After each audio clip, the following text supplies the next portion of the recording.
Praise the Lord. Bago po ang lahat, aking pong pinapaabot na pinakamataas sa pagpupuri, pagdadakila at pagluluwalhati sa ating pinakamamahal na Panginoong Jesus. Hallelujah, praise the Lord. At ako po'y nagpapaabot ng dobleng paggalang at patuloy pong pag-alala sa ating pong mga magulang sa mahal na Panginoon, ating pong beloved and honorable Pastor Wildy Estrada Almeda, maging sa beloved Assistant Pastor Lina C. Almeda, at sa kanila pong mga beloved children, the whole Almeda family, isang mapagpalang tanghali na po, maging sa inyo mga minamahal na mga kapatiran, sa mga beloved preachers, workers, maging sa mga beloved live webcast viewers. Hallelujah, praise the Lord. At nagpupuri at nagpapasalamat po ko sa ating pinakamamahal na Panginoong Jesus sa pagkakataong ito, aking pong muling pasalamatan ng mahal na Panginoon, ihayag ang kabutihan niya sa aming buhay. Sariwain ko po mga minamahal, way back 1984, nung nakakilala po yung aking beloved mother sa banal na gawain ito ng Jesus Miracle Crusade. Hallelujah. Talaga po siya po ay mga minamahal galing po sa isang broken family. Talagang walang kapayapaan sa puso at isipan, mga minamahal. Siya po ang panganay sa kanilang magkakapatid, mga minamahal. Talagang na sa murang edad natuto pong maghanap buhay, mga minamahal, nakapagsapalaran dito sa Maynila. Talagang dyan, mga minamahal, wala po siyang kapayapaan sa puso at isipan. Magulo po ang kanilang buhay, mga minamahal, hanggang sa meron pong kapatiran na kapagbahagi sa kanya ng salita ng mahal na Panginoon na dito raw po sa gawain ng Jesus Miracle Crusade, talaga nagbabago ng buhay ang mahal na Panginoon, nagbibigay ng kapayapaan sa puso at isipan. Talagang dyan, mga minamahal, na siya po ay naimbitahan sa banal na gawain. Mga minamahal, siya po ay sa madaling salita, mga minamahal, tinanggap ang mahal na Panginoon na nagpabautismo sa tubig sa pangalan ng ating pinakamamahal na Panginoon Jesus, at talaga pong instant po, mga minamahal, ang kapayapaan sa puso at isipan ay pinagkaloob sa kanya na ating pinakamamahal na Panginoon Jesus. Hallelujah. Hanggang sa, mga minamahal, na naging bunga niya rin po yung aking beloved lola, mga minamahal. That time, yung aking pong beloved lola, mga minamahal, siya po yung may karamdaman, mga minamahal, na cancer sa lalamunan. Mga minamahal, after din po na mabautismuhan sa tubig sa pangalan ng Panginoon, talagang pinagaling po ng ating pinakamamahal na Panginoon Jesus. Hallelujah. Yung maging akin din pong beloved father, maging bunga din po na aking beloved mama, mga minamahal. Yung aking pong papa that time, talagang nung dinala po siya sa banal na gawain sa dako ng Tondo Bible Study, mga minamahal, talaga hindi po siya nakakalakad. Dahil nga po, mga minamahal, yung kanya pong kalaro sa basketball, pinalo po yung kanyang tuhod. Mga minamahal, sa madaling salita, nadala sa banal na gawain at nabautismuhan din po, mga minamahal. Right after baptism din po, pinalakad ng ating pinakamamahal na Panginoong Jesus. Hallelujah, praise the Lord. Napakabuti natin pinakamamahal na Panginoong Jesus. Talagang nandyan din po, mga minamahal. Kami po na aking beloved brother, lumaki po, mga minamahal, sa himala ng mahal na Panginoon. Talagang kahabagan ng mahal na Panginoon since birth po kami sa banal na gawain ito, mga minamahal, na mula po nung bata po kami, wala po kong naalalang pinabayaan kami na ating pinakamamahal na Panginoong Jesus. Andiyan po, mga minamahal, na sa tuwing kami po yung nagkakasakit ng aking beloved brother, mga minamahal, nakikita po yung aking beloved mama, aking pong beloved lola na nasa pagpupuri, mga minamahal. Talagang pinapatong lamang po nila ang kanilang mga kamay sa aming mga ulo. Sa unang dalangin po na ating minamahal, ginagalang mahal na pastor, pinapagaling po kami ng ating pinakamamahal na Panginoon Jesus. Hallelujah. At pinapasalamat ako po ang mahal na Panginoon sa lahat ng mga pagpapala. Talagang binago po yung aming buhay dito po sa banal na gawain nung aming pong nakilala ating pinakamamahal na Panginoon Jesus. Hallelujah. Ngunit lumipas ang panahon, mga minamahal, talagang nandiyan po, mga minamahal, kami nawalay sa paglilingkod sa mahal na Panginoon. Naging madalang po yung aming pagdalo, mga minamahal.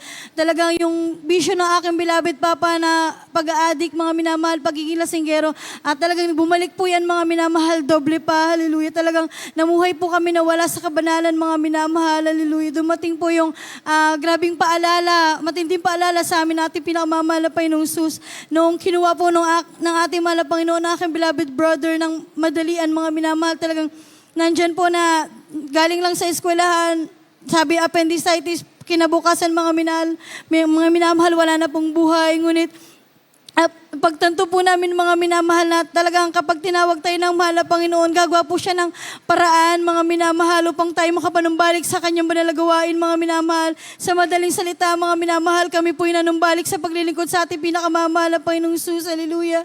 Ngunit dyan po, mga minamahal, sa aming pagbalik, hindi po namin agad nakasama yung aking beloved papa, mga minamahal. Tunay na yung aking papa patuloy sa kanyang bisyo, paggamit ng pinagbabawal na gamot, paglalasing, mga minamahal. Tuwing kami po umuwi ng banal banal na gawain ng aking beloved mother. Talagang dyan po yung inaaway niya po yung aking beloved mama, mga minamahal. Hallelujah. Talagang naging pasanin po namin ng aking beloved papa. Nag-inuusig niya po kami, mga minamahal. Ngunit mga minamahal, talagang hindi po kami nanawa sa panalangin, mga minamahal. Ang mahal na Panginoon na ating nakilala, hindi po bingi, mga minamahal. Talagang andyan po na sa tuwing kami po ako po yung nag-aayuno, sinasama ko po sa panalangin, beloved Papa. Sabi ko, mahal na Panginoon, nais ko po muli makasama yung aking beloved Papa sa paglilingkod na buo kaming pamilya na maglilingkod muli sa iyo, mga minamahal. Isang araw, mga minamahal, tinugon ng mahal na Panginoon ang aking panalangin, mga minamahal. Yung aking beloved Papa, kusa na po siyang sumama muli sa banal na gawain, mga minamahal. Napakabuti na ating pinakamamahal na Panginoong Jesus, hallelujah. At sa aming pagbalik, mga minamahal, talaga andyan ang pagpapala ng mahal na Panginoon, hallelujah. Dumating po kami, mga minamahal, sa hallelujah, talagang minsan wala po talagang pinansyal, ngunit hindi po kami pinababayaan ng mahal na Panginoon, hallelujah. Alam niyo po, mga minamahal, sa riwain ko din po, naririnig ko po yung mga patutuo dito ng mga kapatiran na naho-hold up, kinukuhaan ng cellphone. Hindi ko po inaasahan na mangyayari din po sa akin, mga minamahal. Talagang pinaranas po yan sa akin ng mahal na Panginoon. Pinakita niya po ang kanyang himala. Hindi po ko nagkakamala. 2008 po nun, mga minamahal. Kasama ko po yung aking mga kakokwar, mga minamahal. Pauwi po ako sa amin. Sa may dako ng Quiapo, mga minamahal. Talagang naramdaman ko po na parang may dumukot sa bulsa ko, mga minamahal. Ngunit hindi ko po siya nakita. Yung aking pong beloved ka-choir member po, nakita niya po kung sino yung kumuha ng cellphone ko, mga minamahal. Alam niyo po, mga minamahal, talagang nilapitan ko po yan. Talagang binigyan po tayo ng mahal na Panginoon ng katapangan, mga minamahal. Hallelujah. Ang sabi ko po, mga minamahal, kami po ay taga-Jesus Miracle Crusade. Sabi ko na akin na po yung cellphone ko, mga minamahal. Hindi po ko po inalintana kung may mga kasama man po siya doon, mga minamahal. Alam niyo pong himala ng mahal na Panginoon. Talagang na-frozen siya, mga minamahal. Tunay na ako pa po mismo ang kumuha ng cellphone ko sa bulsa niya. Napakabuti na ating pinakamamahal na Panginoong Jesus. Hallelujah. Maraming salamat sa ating pinakamamahal na Panginoong Jesus sa mga pagpapalang himala na yan. At pasalamatan ko rin po, mga mahal na Panginoon. During pandemic, mga minamahal, talagang ang buong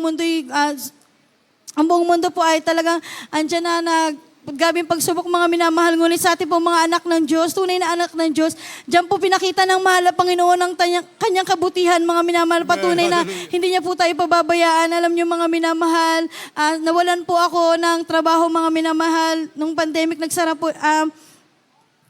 po yung kumpanya na aming pinapasukan, mga minamahal. Sa boarding house namin tinutuluyan. 3 po kaming mga awit, mga minamahal. Kakasama po kami sa trabaho. Alam niyo po, hindi ko po alam kung saan ko po kukunin yung ibabayad sa upa, mga minamahal, maging ang aming kakainin, mga minamahal. Ngunit ang mahal na Panginoon, talagang tapat, ang mahal na Panginoong Sus, talagang yung boss po namin, mga minamahal, siya po ang nag-provide ng aming pangangailangan. Sinagot niya po yung ilang buwan na upa namin, mga minamahal, maging yung aming pong pagkain, mga minamahal. Sa tuwing siya po ay nag-grocery, sinasabayan niya po kami, mga minamahal. Pinag-grocery niya rin po kami, mga minamahal. Napakabuti natin, pinakamamahal na Panginoong Sus. Tunay na ang aming boss na yan, mga minamahal. Bagamat siya po ay Chinese, mga minamahal, nadala po namin siya dito sa banal na gawain, mga minamahal. Hallelujah. Napakabuti na ating pinakamamahal na Panginoong Sus. Praise the Lord. At sariwain ko rin po, mga minamahal, way back 2021, mga minamahal, 4 years ago, na kami po ay nalipat dito sa Bulacan, dyan sa Dakoy ng Bukawi, mga minamahal, dahil wala na nga po kaming pinagkukunan ng pagkakakitaan. Yung aking pong kaibigan, mga minamahal, aking din pong ka-choir member, may mga kapatid po siya dito sa Bulacan na meron pong business na pantisalan, mga minamahal. Sa madaling salita, siya po ay nag-business din, mga minamahal. Nagpandisalan po kami dyan sa Dakoy ng Bukawi, mga minamahal. Nagluluto po ako ng pandesal that time, mga minamahal, November 30, mga minamahal. Hindi ko po inaasahan ng pangyayaring yan, mga minamahal, na talagang bagamat andyan yung lagi niyang pagpapaalala sa akin na lagi mong papatayin bago mo bubuksan. Dumating po sa point na, mga minamahal, na ubusan po ng sa dami ng pinagpala ng mahal na Panginoon, sa dami ng customer, nandiyan po na ubusan po ako ng gasol. Talagang hindi ko na po namalaya na patayin man lang pinaka-burner, mga minamahal.